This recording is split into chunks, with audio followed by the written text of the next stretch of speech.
예! 수험생 여러분 반갑습니다. 반갑습니다. 한국성능력 검정시험 중급 36번째 시간입니다. 우리는 지난 시간까지 무장 독립전쟁을 공부를 했고요. 이번 시간에는 일제강점기의 평화투쟁을 공부를 하도록 하겠습니다. 평화투쟁 보고 또 일제강점기의 문화에 대해서도 공부를 하겠습니다. 그래서 이번 강의에서는 적어도 4문제 정도는 나올 것 같아요. 그러므로 여러분 이번 강의만 잘 보시면은 이번 강의에서 나온 문제만 잘 맞추시면 어쩌면 내가 떨어질 수도 있는 이번 회차에서 내가 붙을 수도 있는 굉장히 아주 중요한 그러한 강좌가 되겠습니다. 여러분 늘 열심히 해주시지만은 이번 강좌 또 특별히 또 눈여겨서 봐주세요. 자, 그럼 여러분 멋지게 시작을 하겠습니다. 네, 가볼까요? 네, 실력 양성운동과 만세운동. 이 제목이 제일 기네요.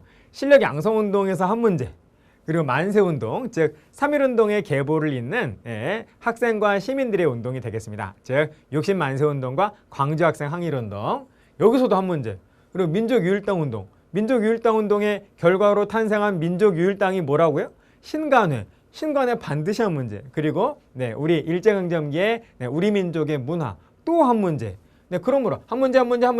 네 문제는 일단 나올 수가 있겠네요. 그리고 또 어디선가에서 또 한 문제가 더 나올 수도 있습니다, 여러분. 그러므로 아주 큰 소득이 있는 그러한 강의가 되겠죠. 여러분 잘 봐주세요. 자, 순서대로 한번 해보도록 하겠습니다. 자, 실력 양성운동부터 한번 갈까요? 자, 우선 물산 장려운동. 제가 지난 시간에 설명드린 지난 강의 제35강의 후반부에 설명을 드린 평화투쟁의 흐름을 여러분 기억을 좀 하시면서 잘 봐주십시오. 자, 물산장려운동은 여러분 무엇을 하자라는 거죠? 네, 그렇습니다. 국산품 애용운동이 된다라는 거예요. 이 국산품 애용운동인 물산장려운동은 개화기 때에 있었던 경제적 구국운동인 국채보상운동을 계승한 경제적 구국운동이다 라고 말할 수 있겠지요. 자, 물산장려운동. 자, 국산품 애용운동인데요. 일단 회사령이 1920년에 폐지가 되고 맙니다. 1910년에 나왔던 회사령은 여러분 허가제였나요? 신고제였나요? 허가제였죠. 그렇죠. 그래서 조선총독이 허가를 안 해주면은 회사 설립이 안 되는 건데, 그것을 일본의 본토에 있는 일본 회사를 좀 더 우리 한반도에 유치하려는 목적으로 바로 회사령의 허가제를 신고제로 바꿉니다.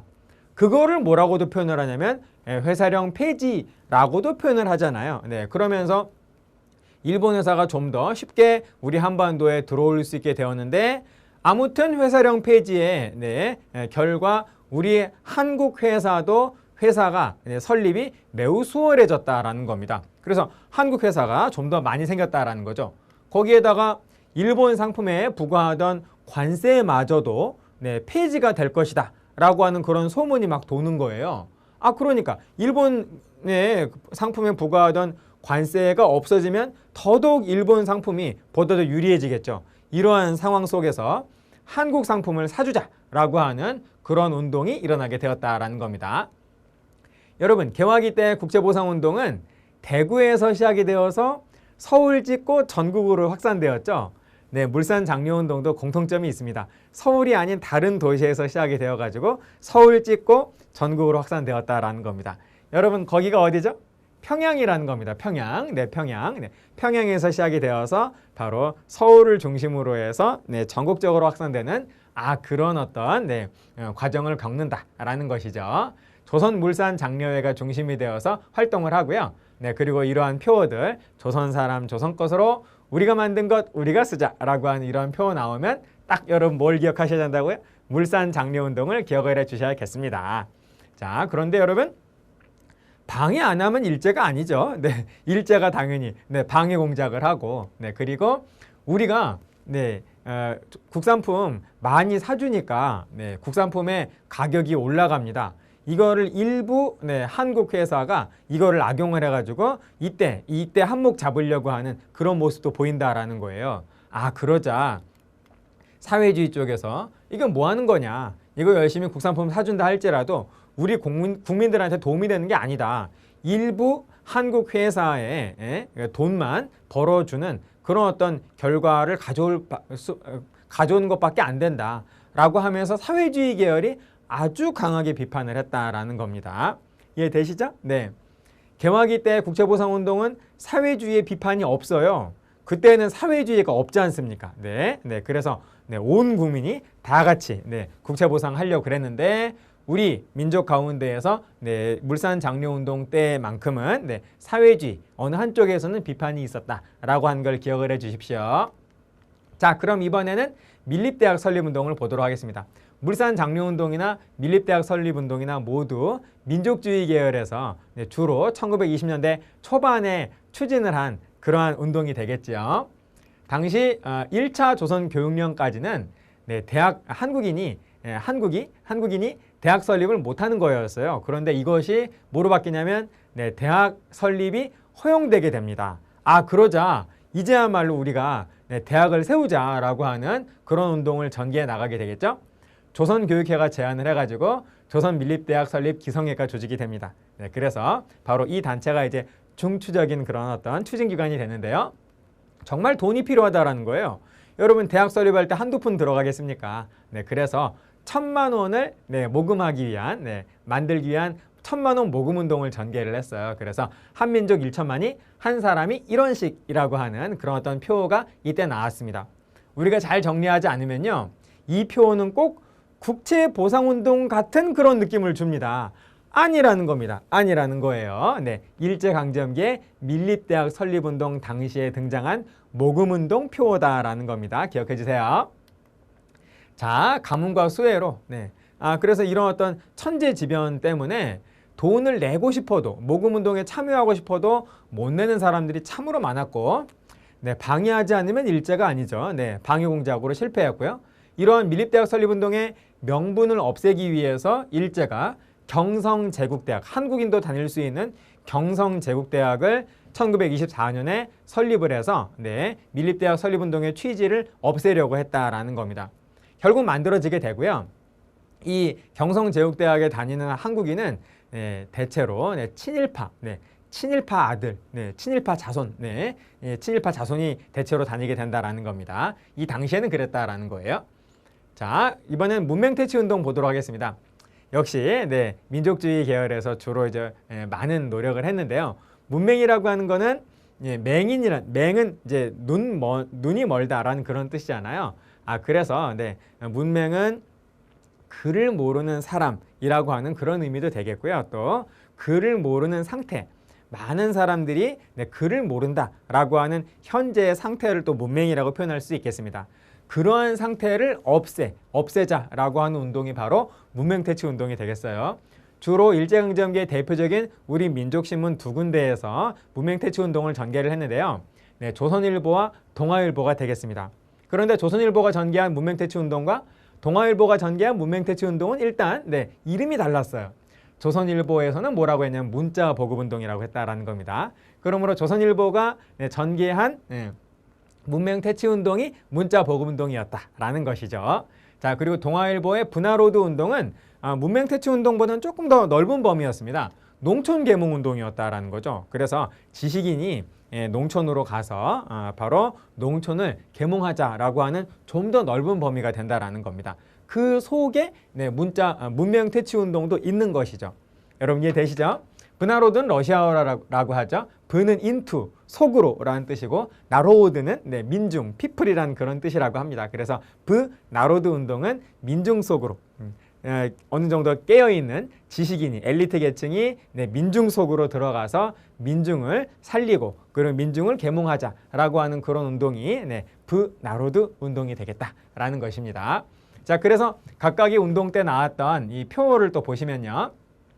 아는 것이 배워야 산다. 이러한 표. 그리고 분화로드 운동은 문맹퇴치 운동이 들어간 보다 더 넓은 범위의 운동이었다라는 것이죠. 배우자 가르치자 다 함께 분화로드라고 하는 이러한 용어들 나오면 동아일보의 분화로드 운동을 기억을 해주시면 되겠습니다. 자, 그럼 여러분 이번에는 3.1운동의 뒤를 잇는 3.1운동을 계승하는 학생과 시민운동의 계보를 한번 살펴보도록 하겠어요. 두 번째가 60만세 운동입니다. 자, 여러분 제일 먼저 1919년에 3.1운동이 일어났죠. 하지만 3.1운동은 결국 성공을 거두지 못했습니다. 성공을 거두지 못하고 아쉽게 끝이 났고요. 그래서 3.1운동에 대한 반성에서 3.1운동에 대한 실패 원인 분석을 했겠죠. 그래서 이 3.1운동 때에는 구심점이 없었다. 관제탑, 사령탑이 없어서 우리가 3.1운동 실패한 것이다. 라고 하는 그러한 반성에서 구심점이 3.1운동 이후에 나왔죠. 관제탑, 사령탑이 나왔죠. 그게 뭡니까?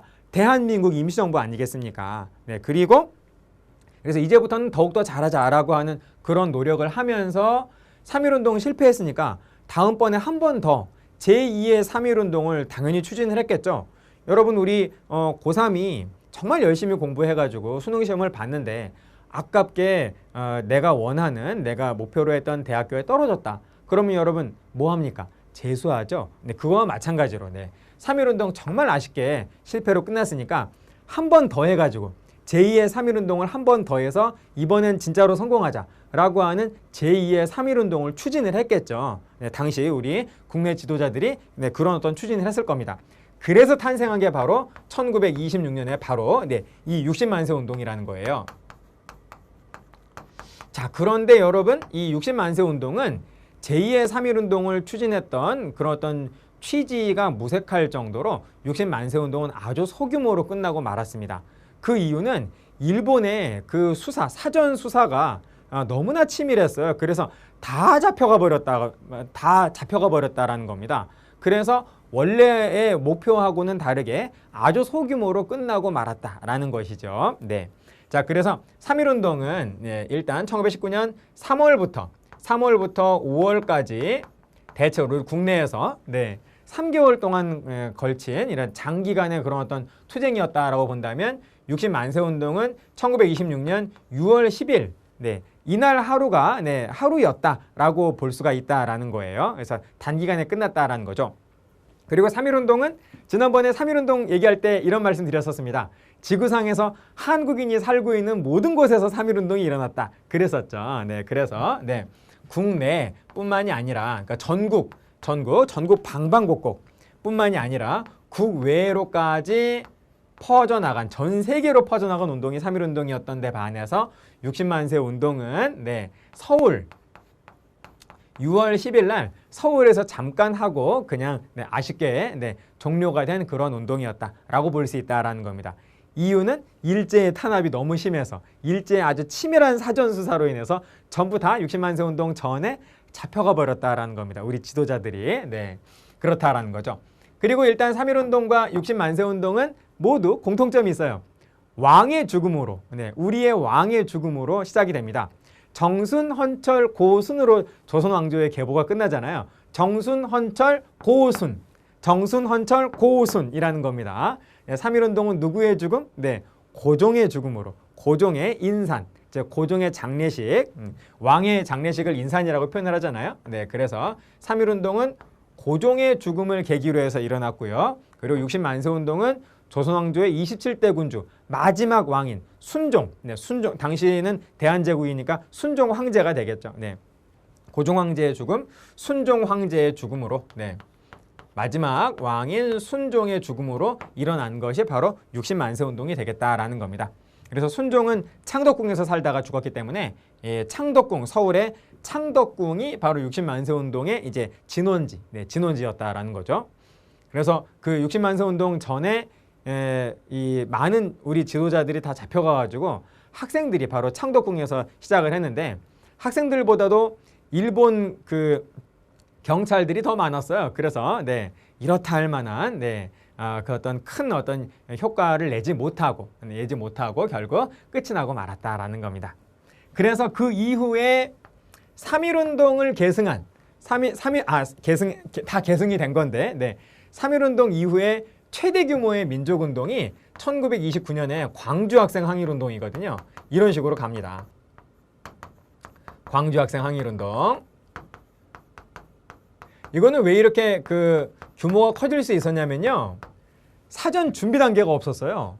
일본 학생과 우리 한국 학생이 우발적으로 싸우면서 일본 학생들과 한국 학생들의 우발적인 편싸움, 패싸움에서 시작이 되었기 때문에 사전 준비 단계가 없었기 때문에 일본이 사전에 이것을 막을 수가 없었다라는 거죠. 네, 그래서 오히려 더 커졌다라고 볼 수 있겠고요. 그리고 신간해가 광주 학생 항일 운동을 아주 전폭적으로 지원을 합니다. 신간해가 존속된 기간을 보시면 1927년부터 31년까지거든요. 네, 그러므로 60만세 운동 당시에는 신간해는 없죠. 네, 그러므로 신간해는 무엇을 지원했다? 광주 학생 항일 운동을 전폭적으로 지원을 했다라는 겁니다. 자, 그래서 이렇게 큰 흐름을 여러분께서 좀 이해를 하시면서 하나씩 60만세 운동과 광주 학생 항일 운동을 보시겠어요. 자, 얼른 지우고, 자, 60만세 운동부터 하겠습니다. 자, 보세요. 네. 누구의 죽음? 네, 순종. 네, 순종 황제의 죽음으로 시작이 되었다라는 것이고요. 네, 만세 시위를 계획을 했다라는 겁니다. 네, 그래서 우리 민족 지도자들이 제2의 3.1 운동을 준비를 했는데, 이 60만세 운동은 이미 계획할 당시부터 좌우 합작이었습니다. 당시는 사회주의가 이미 들어와 있는 상태였기 때문에 사회주의와 민족주의가 연합을 해서 바로 제2의 3.1 운동을 준비했다라는 거예요. 그래서 그분들은 누구냐? 사회주의 계열과 천도교 계열, 민족주의, 천도교 계열, 그리고 학생들. 그러니까 사회주의, 천도교 계열의 어른들이 이제 리드를 하고, 그리고 학생들, 대다수의 학생들이 바로 따르는 그런 어떤 작전이었는데, 사회주의 계열과 천도교 계열이 거의 대부분 체포돼 버린다라는 거죠. 그래서 6월 10일 그 D-Day 전에 이미 어른들은 다 잡혀가 버린 상태였다라는 겁니다. 아, 그래서 누구만 남아요? 학생들만 남았다라는 거죠. 그래서 원래 계획하고는 비교가 안 될 정도로 제2의 3.1 운동을 꿈꾸었으나 이 결과는 소규모로 끝나고 말았다라는 겁니다. 이렇게 정리해 주시면 좋을 것 같아요. 자, 다음 보시겠습니다. 하지만 여러분, 60만세 운동은 민족유일당이 활성화된 하나의 계기가 됩니다. 이미 60만세 운동 때 좌우합작이 있었죠. 그런데 60만세 운동의 이런 어떤 실패, 원래 그 목표대로 달성하지 못한 그런 어떤 모습을 보면서 사회주의나 민족주의나 연합을 해야만 좀 더 강한 연합을 해야만 무엇인가 성공을 할 수 있겠다라고 하는 공감대가 형성이 되었다라는 겁니다. 그러니까 처음으로 협력이 되었다라는 것이 아니라요. 민족주의와 사회주의의 이런 어떤 협력이 더더욱 60만세 운동을 통해서 활성화되었다라고 정리해 주시면 좋겠어요. 자, 다음 광주 학생 항일 운동 보시겠습니다. 연도는 1929년이고요. 의의는 3.1 운동 이후에 최대 규모의 항일 민족 운동이다. 이유가 뭐라고요? 광주 학생 항일 운동은 우발적으로 생긴 것이기 때문에 사전 준비 단계가 없었습니다. 그러니까 일본이 사전에 광주 학생 항일 운동을 막을 수가 없었다라는 거죠. 자, 그래서 어떻게 우발적으로 생겼는지 한번 보시겠어요. 일본인 남학생이 한국인 여학생을 희롱을 합니다.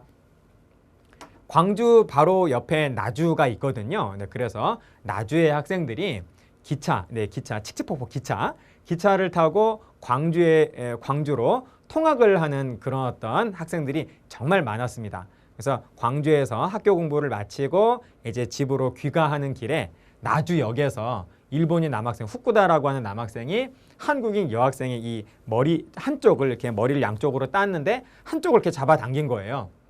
그 장면을 그 여학생의 사촌 동생이 목격을 한 겁니다. 박준채 학생이 목격을 해가지고 이 일본인 남학생한테 그러지 마라 제지했는데 넌 뭐냐라고 하면서 일본인 남학생 후쿠다하고 한국인 남학생 박준채 군이 이제 뭔가 좀 싸움이 일어날 것 같은 그런 어떤 분위기가 연출이 되니까 여러분 다 경험해 보셨죠? 남학생이라면 이런 경우에 그냥 싸우나 보다 하면서 자기 갈 길 가나요? 아니죠, 여러분. 우리 한국인 제 남학생이랑 일본인 남학생이 싸우려고 하네요. 그럼 한국인 남학생 뒤에 다 이렇게 쫙 쓰겠죠. 이렇게 분위기 조성하면서. 왜 일본인 남학생도 후쿠다 뒤에 쫙 쓸 겁니다. 너 왜 우리 누나 괴롭혀? 넌 뭐야? 하면서 조센징 하자마자 우리 한국인 남학생이 이렇게 주먹을 날리면서 이제 와 하는 편싸움이 일어난 거예요. 그런데 이제 한쪽에서 이제 호로록 하면서 일본 경찰이 이제 나타났다라는 겁니다. 말리려고 나타났어요. 그런데 세상에 말리는 게 아니라요. 이 일본 경찰이 일본 남학생 편에서 한국인들을 막 때리는 겁니다. 한국의 학생들을. 아니 세상에 뭐 이런 게 있어 라고 하면서 다 같이 들고 일어난 게 바로 광주 학생 항일운동의 시작이 되겠다라는 것입니다. 여러분 이해되시죠? 네. 자, 그래서 이런 제가 지금 말씀드린 내용이 이제 또 제시문으로 나오게 되면 광주 학생 항일운동 얘기구나 이렇게 기억을 해주시면 되겠어요. 네. 한일 학생 간의 우발적인 충돌로 다 발생을 한 것이고 편파적인 어떤 사건 처리가 있게 되자 다 같이 들고 일어났습니다. 네, 그리고 이것을 이것이 전국적인 항일 투쟁으로 확대가 되었는데 여기에 신간회가 전폭적으로 지원을 하면서 이것이 전국적으로 이렇게 확대가 될 수 있었다라는 거예요. 신간회는 당시 그 공식 단체, 합법 단체로서 4만 명 이상의 그 전국적인 그 회원들을 보유하고 있었고 전국 방방곡곡에 지부를 갖고 있었습니다. 그래서 신간회가 이런 일이 있었다. 광주에서 이런 일이 억울한 일이 있었어요. 라고 하면서 전국에 바로 확산을 시킬 수가 있었겠죠. 그리고 신간회는 더더욱 이것을 그 계기로 삼아서 더더욱 강력한 항일 투쟁을 전개하려다가 신간회가 아주 큰 타격을 받게 됩니다. 그거는 잠시 후에 보시게 될 거예요. 자, 그러면 여러분, 요번에는 민족유일당 운동을 한번 보도록 하시겠습니다. 신간의 탄생이 계기가 되는 것이죠. 1920년대 중반에 우리 지난 강의에서 평화투쟁이 흐름하면서 제가 말씀을 드렸죠. 일제가 허용하는 범위에서 일제와 타협하면서 일본으로부터 최대한 자치권, 참정권을 얻자라고 하는 이 민족주의를 우리는 뭐라고 부른다고요? 타협적 민족주의라고 부른다라는 것입니다. 그래서 도대체 무슨 말을 하는 거냐? 일본은 아직도 모르겠느냐? 좀 정신 좀 차려라 라고 하는 원래 기본적인 가장 기본적인 그 원래의 민족주의를 우리는 이 타협적 민족주의에 대한 이 반대말로서 우리는 뭐라고 말을 하죠?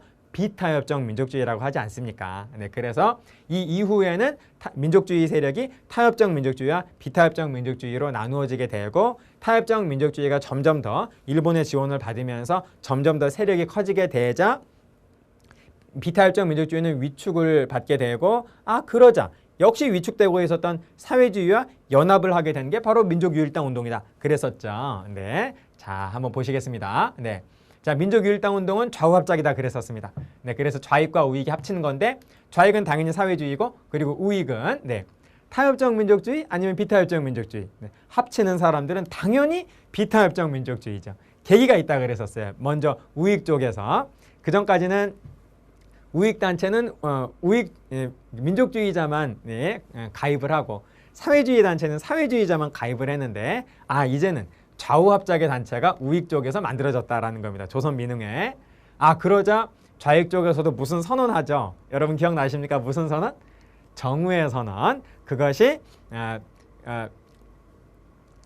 타락하는 형태로 발현되지 않는 한, 표현되지 않는 한 적극적으로 민족주의와 제휴를 한다라고 하는 그러한 정우회 선언이 바로 나오면서 서로의 마음을 알게 되자 민족유일당이 운동이 활성화되게 되고 그렇게 해서 민족유일당이 만들어졌다라는 겁니다. 그 민족유일당의 구체적인 이름은 그렇죠. 신간회라는 겁니다. 여러분 이해되시죠?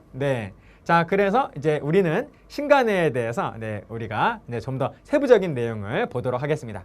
자, 신간회는 방금 우리가 보신 것처럼 비타협적 민족주의와 사회주의가 연합을 했고요. 그리고 합법단체였다라는 겁니다. 1927년에 결성이 되잖아요. 1920년대에는 조선총독부가 가장 우리 민족에게 스마일 작전으로 우리에게 다가왔던 시기였기 때문에 합법단체로서 설립이 될 수 있었던 것입니다.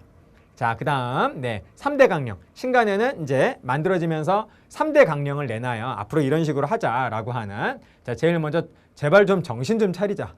우리 좀 정신 좀 차리자. 나라 뺏긴 마당에 지금 아직도 정신 못 차리고 있느냐. 정신 좀 차리자라고 하는 말을 했고요. 다음에 단결하자.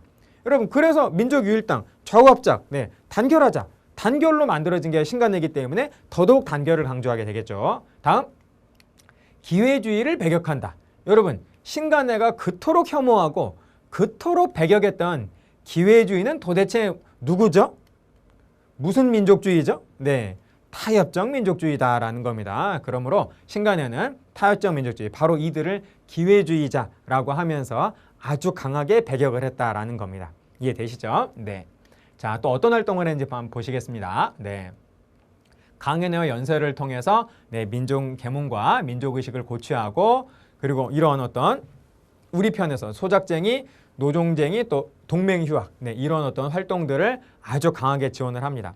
그리고 여러분, 네, 청년운동, 여성운동, 뭐 형평운동, 당시 우리 민족의 민족운동은 이 신간회가 당시 있었던 기간 동안에는 그 무엇이든지 다 지원했다라고 생각을 하시면 되겠어요. 네. 자, 그리고 또 특히 네, 광주학생 항일운동에 진상조사단을 파견을 해가지고요, 진상조사를 했겠죠. 그래서 그 조사한 내용을 서울에서 민중집회를 열어놓고 발표를 하면서 일제를 아주 강하게 규탄을 하는 아주 거대한 민중집회를 개최를 하려고 했습니다. 하려고 했어요. 그 집회 이름이 뭐냐면요, 민중대회라는 거죠. 그래서 개최를 추진을 하다가요, 추진하는 바로 그날 당일 새벽에 일본 경찰이 신간의 본부를 습격을 해옵니다. 그래서 신간의 핵심 간부들이 전부 다 줄줄이 사탕으로 다 잡혀가 버려요. 민중대회 개최 당일 새벽에 네, 그런 일이 있었다라는 겁니다. 그래서 결국 민중대회는 개최를 할까요? 못할까요? 못한다라는 거죠. 전부 다 잡혀가 버리기 때문에 민중대회 개최 당일날 네, 이 민중대회 개최는 무산이 되고 만다라는 겁니다.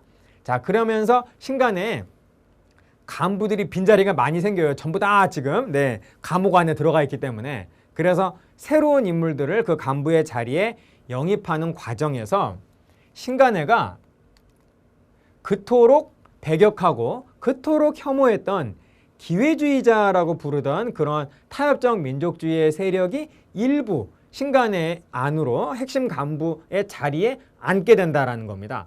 그러면서 신간회는 그 기존의 그런 어떤 기회주의를 배격을 하는 이런 아주 순수한 신간의 이미지가 아주 크게 손상을 입게 된다는 것이죠. 자, 그렇게 이해를 해주시면 되겠습니다. 해소.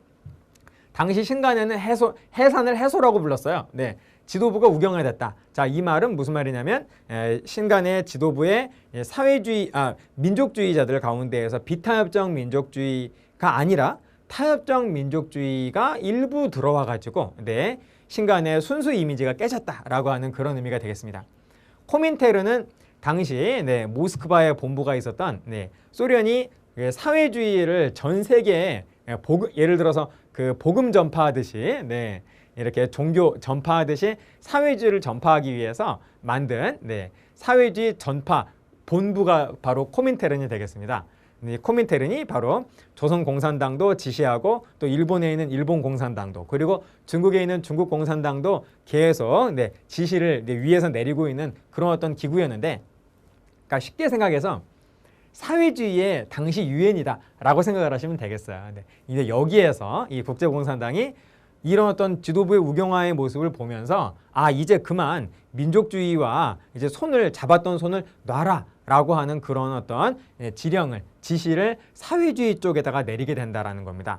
그래서 네, 사회주의 세력은 신간회를 이제 그만 해산하자라고 하는 그런 어떤 주장을 하게 되고, 민족주의 쪽에서는 신간회는 계속 놔둬야 한다. 신간회 해소 반대한다. 해산 반대한다. 라고 하는 네, 해산 주장과 그에 대한 반대 주장이 아주 네, 강하게 네, 갈등을 겪다가 결국 네, 전체 회의에서 이것이 투표로 이제 결정이 되게 되는데 투표 결과가 해소였다라는 겁니다. 그래서 결국 신간회는 자진해산하게 된다라는 것이죠. 네, 그렇게 이해를 해주시면 되겠습니다. 그게 1931년의 일이 되겠어요. 네, 자 이번에는 네, 사회적 민족운동으로서 농민노동운동에 대해서 먼저 보도록 하겠습니다. 농민노동운동은 사회주의 쪽에서 좀 더 열심히 노력을 했는데요. 대체로 농민노동운동은 네, 모두 공통점이 있습니다. 1920년대에는 대체로 네, 생존권 투쟁의 모습을 보였다라는 거예요. 정말 굶어 죽겠다, 못 살겠다라고 하는 그런 어떤 네, 일종의 생계형 투쟁이었다라고 볼 수 있겠다라는 겁니다. 농민들 대부분 소작인이죠. 그러므로 소장료가 너무 높아. 그래서 지주한테 갖다 바치는 소장료가 너무 높으니까 정말 우리는 이거 바치고 나면 먹을 게 정말 없다. 정말 못 견디겠다. 배고파서 우린 굶어 죽겠다.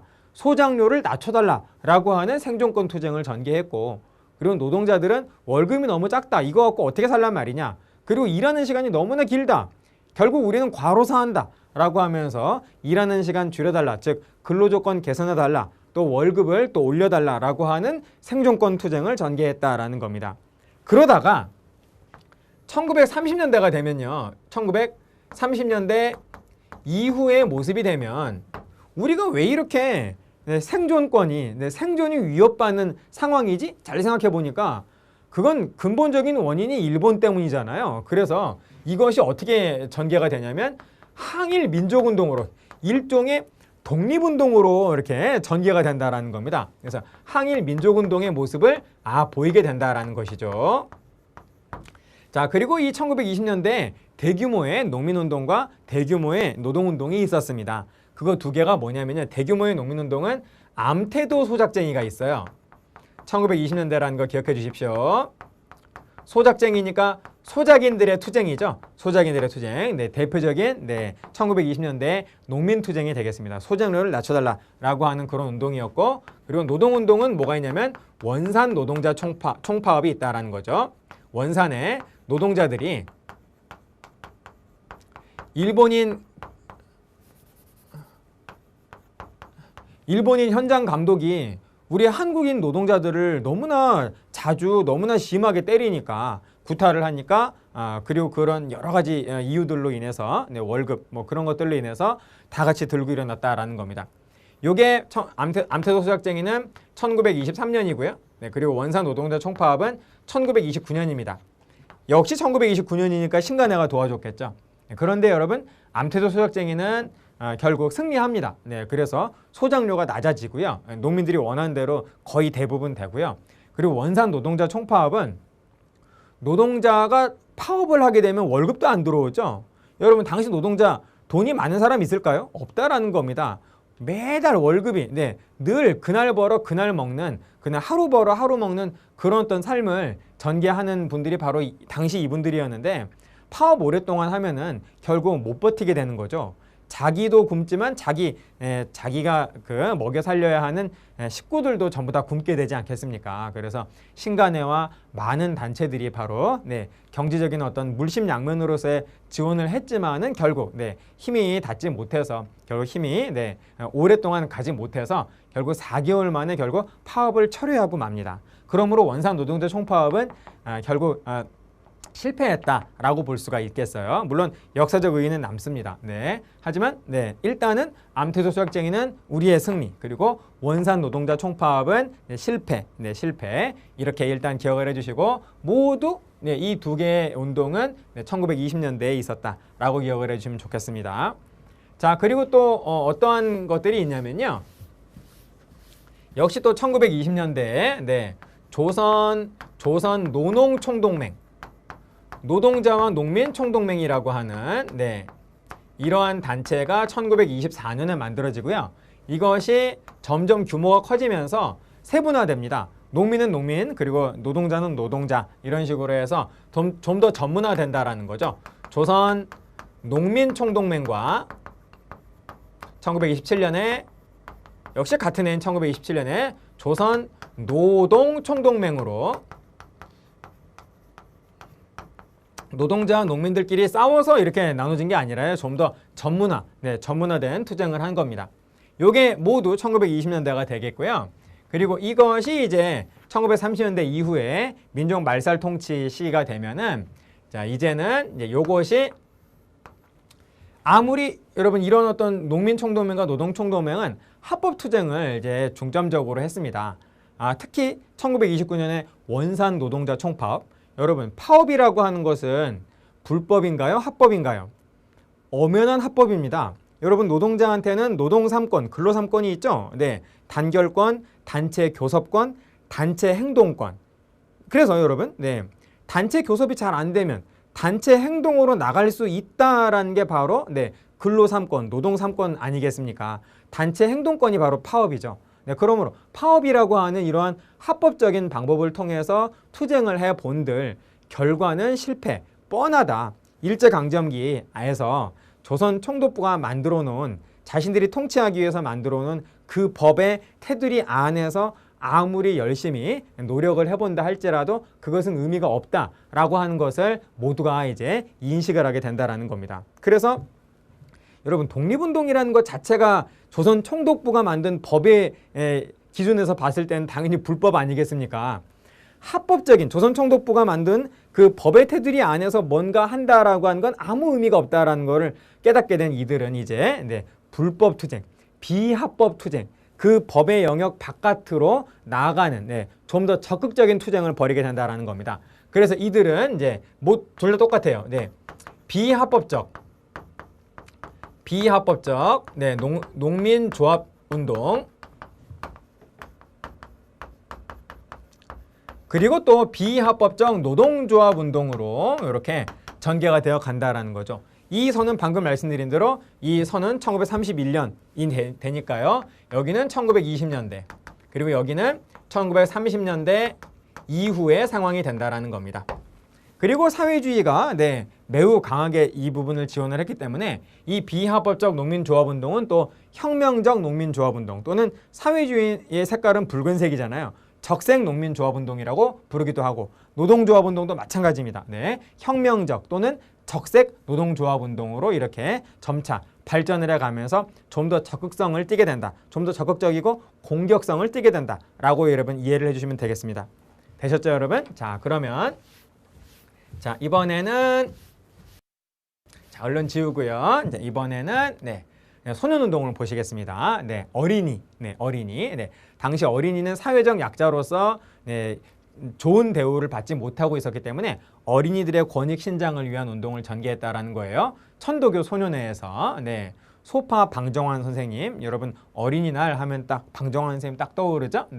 자, 그래서 어린이날 제정하고 또 잡지 어린이를 간행을 하면서 당시 사회적 약자인 어린이들의 권익 신장을 위해서 많은 노력을 하십니다. 또 특히 조선소년연합회와 같은 이러한 단체도 좀 기억을 좀 해주십시오. 어렵게 나오진 않을 겁니다.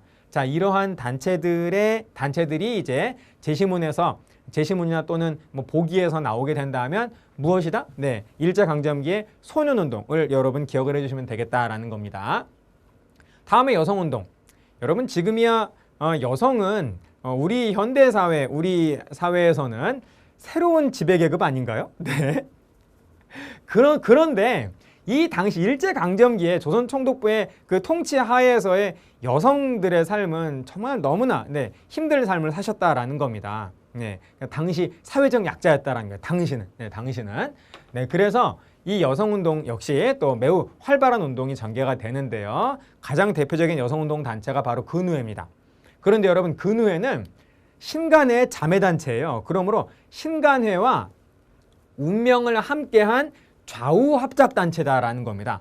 당시 여성운동도 사회주의 여성단체가 있고요. 민족주의 여성단체가 있었어요. 그런데 신간회가 결성이 되면서 좌우합작이 되니까요.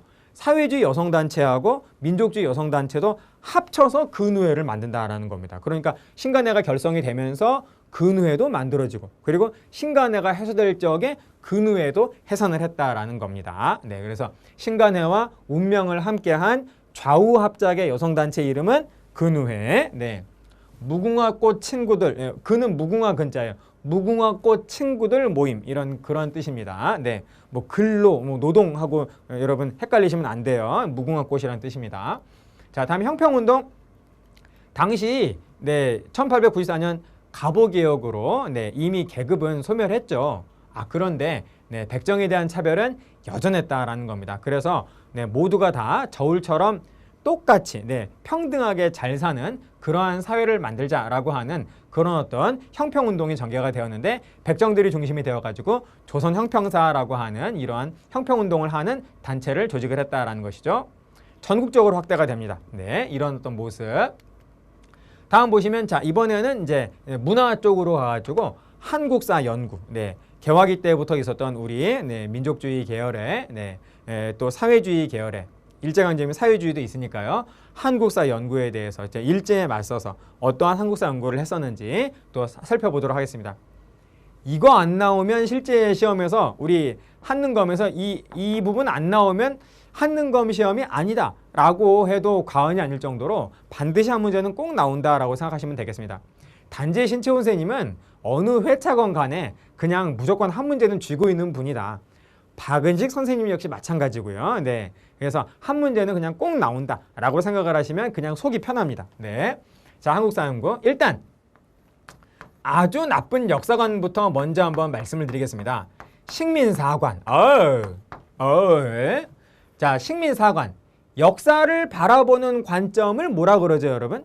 역사를 바라보는 시각. 그거를 사관이라 그러잖아요. 사관, 뭐 세계관, 뭐 이렇게 자연관 할 때 관점 이런 뜻입니다. 역사를 바라보는 관점이 바로 사관이고요. 그런데 식민사관이란 역사관이 있어요. 여러분 이거 우리 건가요? 일제 건가요? 일제 거죠. 일제 거. 네, 일제, 이 나쁜 일제의 역사관이 바로 식민사관이 되겠습니다. 일제강점기에 우리 민족한테 강요한, 세뇌시킨 역사관이 식민사관인데요. 일제가 우리 민족을 통치하는 것을, 식민 통치하는 것을 정당화하는 역사관이에요. 네, 그러니까 이 식민사관은 우리의 그 독립운동의 그 공격의 대상이 되는 역사관이 된다라는 겁니다. 바로 이러한 역사관에 맞서서 우리 독립운동 계열의 우리 한국 역사 연구는 어떤 그러니까 지금 요게 바로 한국 역사 연구 요게 되겠습니다. 어떠한 그 대응, 어떠한 노력을 전개하였는가? 일단 민족주의 역사학이 있어요. 민족주의 역사학. 자, 이것은 무엇이냐면 우리 민족의 자긍심을 강조하고 또 우리 민족 정신을 매우 강하게 강조하는 그러한 역사학이 바로 민족주의 역사학이 되겠습니다. 이해되시죠? 가장 대표적인 분이 바로 단재 신채호 선생님, 또 박은식 선생님, 또 정인보, 또 문일평과 같은 분들이 바로 민족주의 역사학의 대표가 되겠다라는 것입니다. 자, 그래서 이렇게 한번 외워보도록 할까요? 낭신, 박혼, 얼정, 문심. 자, 뭔지 말씀도 드리지 않으면서 무조건 암기를 강요하고 있습니다. 제가 외워보십시오. 낭심, 박혼, 얼정, 문심. 낭심, 박혼, 얼정, 문심. 이렇게 한번 해보세요. 모든 민족주의 역사학자들은 민족 정신을 강조하는데 각 역사학자마다 이름 붙인 민족 정신의 이름이 다르다라는 겁니다. 단재 신채호 선생님이 이름 붙인 민족 정신의 이름이 뭐냐면요, 낭가사상이에요. 낭가사상. 신채호 선생님이 명명한 우리 민족의 민족 정신이 낭가사상이 되겠습니다. 자, 그리고 박은식 선생님은 우리의 민족 정신을 뭐라고 불렀냐면 혼, 국혼, 나라의 혼 또는 그냥 혼, 혼이라고 하셨고, 정인보 선생님은 우리의 민족 정신을 얼, 5천년간 우리 민족의 바로 얼이라고 하셨고, 그 다음에 문일평 선생님은 이거 마음심자예요. 조선심, 심이라고 우리 민족 정신을 명명을 했다라는 겁니다. 그래서 자, 이러한 명칭들 낭가사상, 혼, 또 얼, 또 심 이런 어떤 용어들이 나오면 이것은 바로 일제강점기의 민족주의 역사학이구나. 각각의 역사학자들이 붙인 우리 민족 정신의 이름이구나. 이렇게 여러분 기억을 해 주십시오. 자, 그 다음에 요거는 좀 지우고요. 요거는 지우고 다음에 또 뭐가 있냐면요, 사회주의. 사회주의 쪽의 역사학도 당연히 사회주의 쪽도 아주 정말 치열하게 독립운동하거든요. 사회주의 쪽도 일제 식민사관에 맞서서 자, 어떠한 사회주의 역사학이 나왔냐면 사회경제사학이라고 보통 얘기를 하는데요. 대표적인 분, 요즘 정말 잘 나오는 분입니다. 사회주의 역사학자 백남운. 이분의 저서인 조선사회경제사라고 하는 책에서 이분은 사회주의자로서 마르크스의 유물사관에 입각을 해서, 유물사관은 그 나름대로의 세계관을 가지고 있거든요. 그래서 세계가 이렇게 계속 이렇게 아주 오랜 옛날부터, 그러니까 원시시대부터 쭉 단계적으로 발전을 해왔다라고 하는 그런 어떤 역사 이론을 펼칩니다.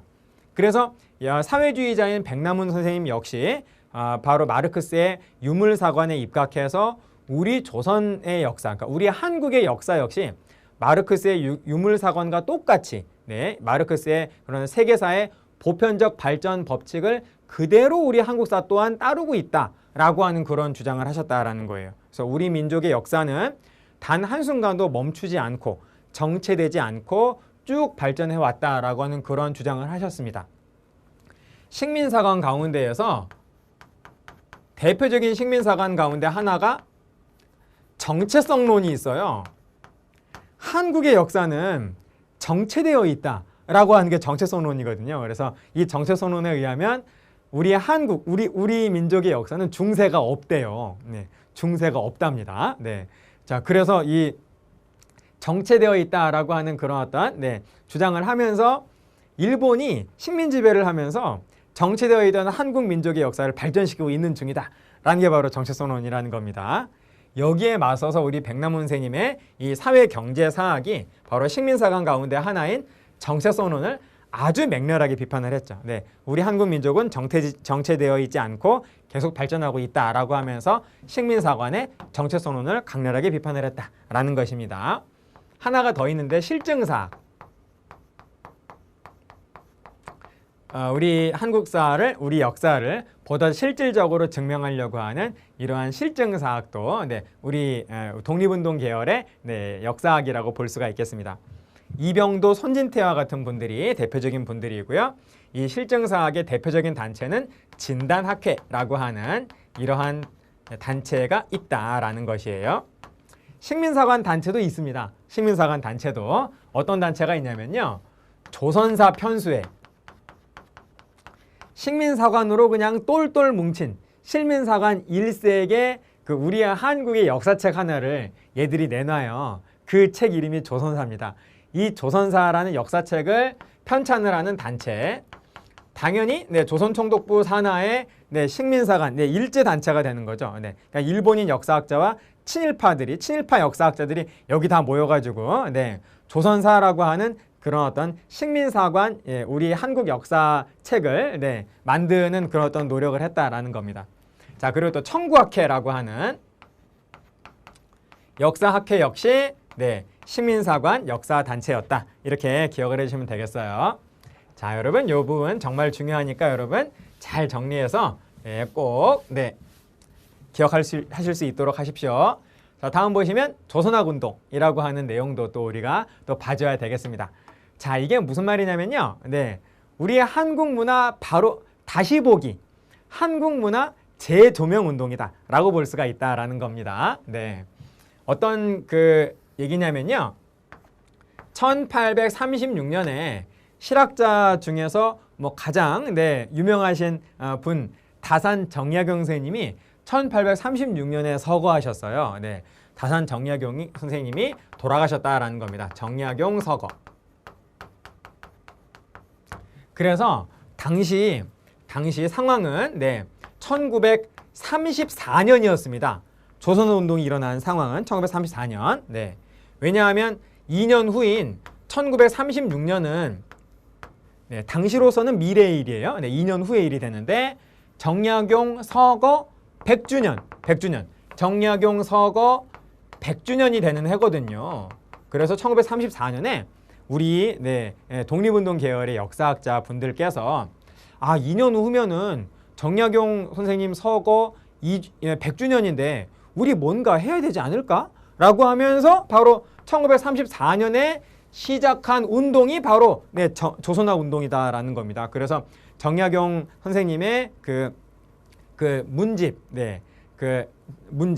문집을 그냥 네, 통째로 다 네, 여의당 전설을 통째로 다 이제 재편을 하면서 네, 전집을 만들면서 실학뿐만이 아니라 우리의 한국 문화를 다시 한번 네, 재발견을 하고 재조명을 하는 그런 어떤 한국 문화 다시 보기 운동을 우리가 또 했다라는 겁니다. 여러분 이해되시죠? 자, 세부적인 거 보시겠어요? 조선학 운동, 네, 정말 잘 나옵니다. 네, 아무튼 이번 강의만 여러분 잘 보시면요, 적어도 내 문제는 무조건 맞춥니다. 네, 자 보세요. 네, 계기는 여의당 전석 간행 사업. 네, 정약용 선생님 서거 100주년을 기념하여 이걸 시작했다라는 거죠. 네, 자, 여러분, 자, 제가 말씀드린 내용, 자, 그 다음에 정인보, 문일평, 또 안재홍 선생님, 네, 이러한 분들, 네, 우리 책에는 없습니다만은 또 사회주의 계열도 또 조선화 운동에 또 참여를 많이 하셨습니다. 네, 일단 우리 책에 있는 정인보, 문일평, 안재홍 선생님을 중심으로 정리해 주세요. 자, 그 다음에 국어연구, 네, 국어연구, 네, 또 빼놓을 수가 없겠죠. 일단 개화기, 1907년에 국문연구소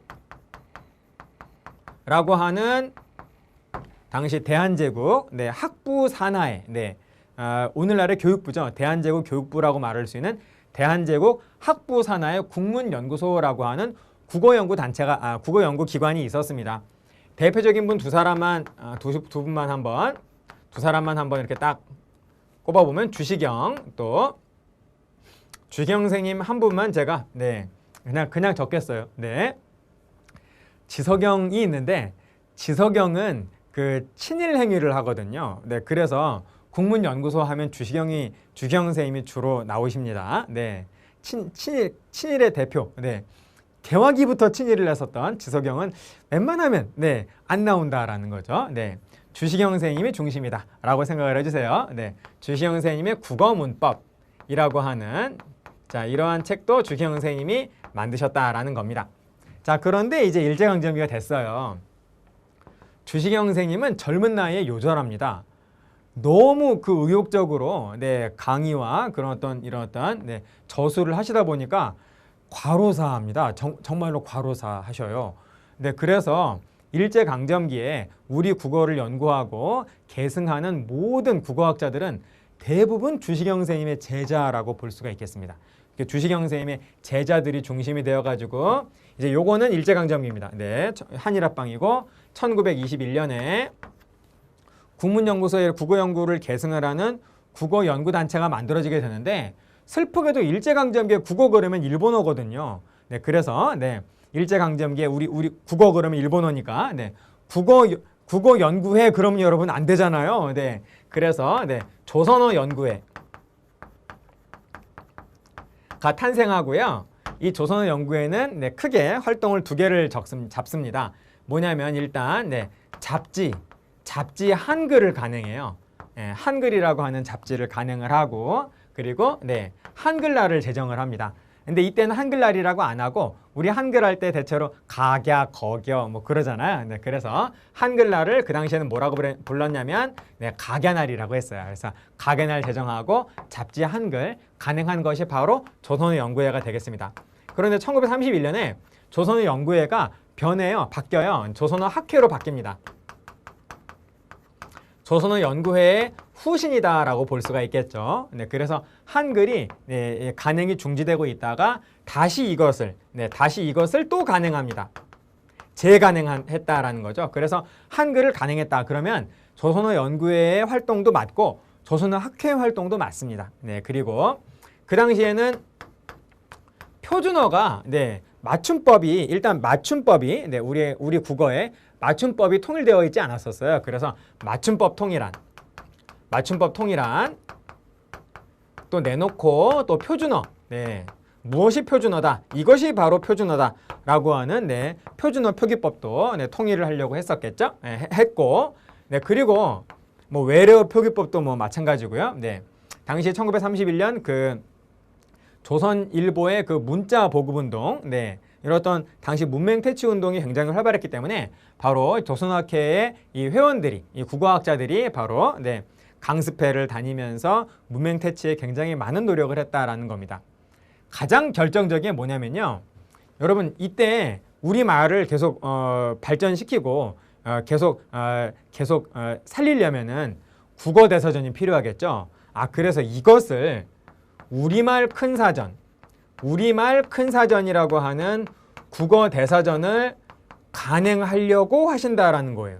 그래서 이것이 나오기 정말 며칠 전이었습니다. 그래서 일제가 이거를 막기 위해서 조선어학회 회원들을 다 잡아가 버려요. 네, 그래서 정말 이때 정말 아주 모진 고문으로 돌아가신 분도 꽤 되시고요. 네, 조선어학회 회원들이 바로 1942년에 바로 모두 체포가 되어가지고 강제 해산당하고 맙니다.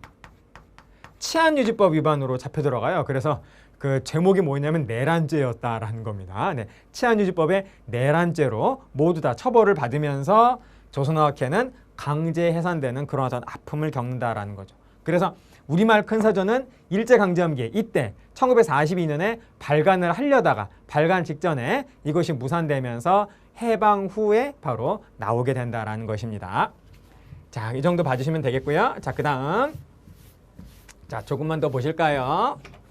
자, 종교. 네, 종교 또 빼놓을 수 없습니다. 네, 천도교. 네, 제2의 3.1운동 계획했다. 그래서 나온 게 60만세운동인데 성과가 그렇게 계획대로 크지는 못했다. 그랬었죠. 다음 또 개벽 신여성 어린이와 같은 이러한 잡지를 또 발간을 합니다. 다음에 대종교. 여러분 단군을 시조로 삼고 숭앙하는 종교가 바로 대종교잖아요. 바로 나철과 오기오가 만들었죠. 원래 나철과 오기오는 오적 암살단으로 시작을 했었는데 바로 그거 실패한 다음에 대종교 창시하죠. 그리고 많은 우리 독립운동가들이 대종교도가 되면서 대종교를 믿는 신도가 되면서 이들이 만주에서 아주 멋진 단체 하나 만들지 않습니까? 바로 중광단을 만들고 북로군정서라고 하는 당시 북간도의 가장 큰 규모의 가장 강력한 군대로 이렇게 바뀌게 되는 것이죠. 네. 그래서 김저진 장군이 사령관으로서 바로 청산리 전투에서 일본군을 크게 무찌른 대표적인 중심 독립군 부대가 바로 북로군정서가 되겠다라는 겁니다. 다음 불교. 한용운 선생님이 조선 불교 유신을 조직하시고요. 개신교 기독교를 말하죠. 신사참배 거부운동. 강제로 신사참배 시키니까 여러분 말이나 됩니까? 네. 그래서 여기에 대한 거부운동을 전개하면서 당시로서는 신사참배에 거부한다는 게 목숨을 거는 일이었다라는 겁니다. 정말로 목숨을 잃으신 목사님들도 굉장히 많으시고요. 네. 천주교 사회사업 고아원 양로원과 같은 사회사업을 하면서 또 한편으로는 총을 들고 싸웠습니다. 네. 만주에서 의민단이라고 하는 독립군 부대를 또 만들어서 싸우기도 했다라는 거죠.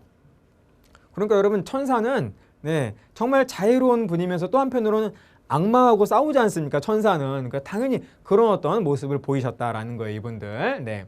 원불교 박중빈이라고 하는 분이 이제 창시한 동학 창시하듯이 창시한 그런 어떤 종교입니다. 네, 허례허식 폐지하고 새생활 운동, 저축과 같은 이런 어떤 새생활 운동을 강조하는 이러한 종교가 있었다라는 것이죠. 자, 문학 부분을 보시면 또 잠깐만 또 정리를 해보면 또 1910년대를 보시면 일단 이때 1910년대의 문학은 계몽문학이라고 볼 수 있겠습니다. 계몽문학. 네. 그래서 당시에 가장 대표적인 시를 대표하는 인물은 최남선이 있고, 그리고 산문 소설로서 가장 대표적인 분은 사람은 아무래도 이광수. 결국 최남선과 이광수는 모두 친일의 길을 가게 되면서 이제 우리의 사랑에서 이제 벗어나게 되는데요. 자, 아무튼 여러분, 자 1910년대는 이렇게 2대 문인 시대다라고 말할 수가 있겠고요. 1920년대 비록 일본이 문화 통치를 표방을 했지만은 이 당시에 진짜 문화 통치가 아니다라는 말은 정말 여러 번 말씀드렸죠, 제가. 그래서 일본의 문학에 대한 탄압도 정말 심했던 겁니다. 그래서 이러한 상황에서 당시 우리의 문학자들은 어떠한 노력을 하였는가 보시겠습니다. 동인지가 참 많이 만들어져요. 여러분, 동인이라는 말은 어떤 사상이나 어떤 활동을 함께하는 사람들이라고 하는 그런 뜻이잖아요. 그래서 자신과 문학적인 어떤 이상이 같은 분들끼리 이렇게 모여가지고 동인지를 참 많이 만들었습니다. 예를 들면 창조라든지 또 개벽이라든지 또 백조라든지 이런 어떤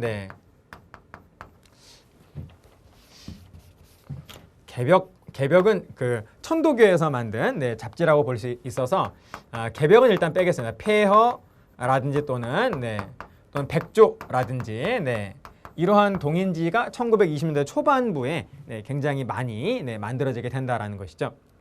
자, 그리고 또 한편으로는 일본의 탄압이 너무나 심했기 때문에 현실적인 문제에 대해서는 외면을 하고 그냥 순수하게 예술만을 추구하는, 오직 예술성만을 추구하는 그러한 경향도 보였다라는 거예요. 예술만 아주 강하게 추구를 하다 보니까 어떤 그 모습도 보이냐면 일부 에로티시즘적인 그런 어떤 측면으로 이렇게 흘러가는 그런 부분도 있었다라는 겁니다. 에로티시즘 작품들이 나오게 되었다라는 거예요. 그러자 이에 대한 반발로 1920년대 중반부터 이런 오직 예술성만을 추구해서 다소 퇴폐적인 어떤 방향으로 가는 그러한 경향에 대한 경향을 비판하는 새로운 경향이다라고 해서 신경향, 이러한 퇴폐적인 어떤 분야의 어떤 경향에 대한 새로운 경향이다라고 해서 신경향파 문학이 1920년대 중반부터 등장을 하게 됩니다. 그래서 이 신경향파 문학은 현실을 외면하는 경향에 대한 새로운 경향이니까 이 신경향파 문학은 아주 강력한 현실 참여, 아주 강력한 현실 비판을 핵심으로 한다라는 겁니다. 특히 사회주의 계열이 신경향파 문학의 중심이었는데요. 특히 카프, 조선 프롤레타리아 예술가 동맹이라고 하는 이런 어떤 단체가 바로 카프거든요. 이 카프를 중심으로 해서 이러한 신경향파 문학이 1920년대 중반에 있었다라는 것이고, 저항 당연히 있죠, 여러분. 사실 여러분 예술적만 추구한 사람만 있었던 것이 아니라요. 예술성을 한편으로 추구하면서 또 한편으로는 또 저항도 하셨다라는 겁니다. 그러니까 어떤 한 사람이 무조건 예술만 추구해서 퇴폐적으로 갔다라는 건 결코 아니에요. 그런 어떤 사조가 보였다라는 것이죠. 자, 저항문화도 빼놓을 수가 없습니다. 이 1920년대는 대체로 항일문학이라고 표현을 하는데요. 같은 말입니다. 항일문학, 김소월이라든지 또 진달래꽃 김소월, 또 님의 침묵, 한용운 선생님의 님의 침묵이라든지 또 빼앗긴 데라도 봄은 오는가와 같은 이러한 어떤 항일 문학이 1920년대에 주로 나오고요. 다음에 1930년대 이후 일본의 탄압이 더욱더 거세어지는 그런 어떤 상황 속에서 이 계몽문학, 최남선과 이광수와 같은 이러한 인물들은 이제 친일파로 완전히 돌아서가지고 친일문학을 주도해 나가게 됩니다. 그래서 이 30년대 이후가 되면 이들이 친일문학을 주도한다. 그러나 그런 상황 속에서도 저항문학은 없었느냐? 있었다라는 겁니다. 이육사라든지 윤동주와 같은 분들이 대표적인 분들이죠. 이육사, 윤동주. 이육사의 유명한 시 있죠, 여러분. 청포도. 내고장 7월은 청포도가 익어가는 계절, 이 마을 전설이 주렁주렁 열릴 때, 여러분 청포도를 쭉 읽어보시면 결국 그 시는 어떠한 상황이죠? 누군가를 기다리는 상황입니다. 손님을 기다리면서 손님 맞이하는 준비를 하는 게 바로 청포도의 그 상황이거든요. 그 손님이 바로 독립이라고 해석을 할 수가 있을 겁니다. 아무튼 이육사의 그 시의 그 기본적인 그 가장 중심은 기다림이에요. 무엇인가를 계속 정말 강렬하게 기다리는 그런 어떤 시가 정말로 많이 나온다라는 겁니다. 광야, 대표적인 광야 역시 기다려요. 기다립니다. 그리고 윤동주 역시 그 온몸으로 저항을 하셨던 분이 바로 윤동주 아니겠어요? 자, 그래서 문학은 이 정도 정리해 주시면 좋겠습니다. 자, 다음에 자, 거의 다 됐네요, 여러분. 자, 연극 토월회. 개화기 때에는 원각사라고 하는 근대적인 극장이 있었잖아요. 이 토월회는 연극 단체입니다. 또 있습니다. 극예술연구회라고 하는 연극 단체가 있었다라는 것이고, 다음 보시면 영화 아리랑 1926년에 나왔는데요. 이 아리랑이 당시 우리 일제강점기 1920년대를 대표하는 대표적인 영화가 되겠습니다. 그래서 우리 민족의 탄압을 받는, 일제로부터 탄압을 받는 우리 민족의 애환, 서름을 표현을 한 작품이 아리랑이 되겠죠.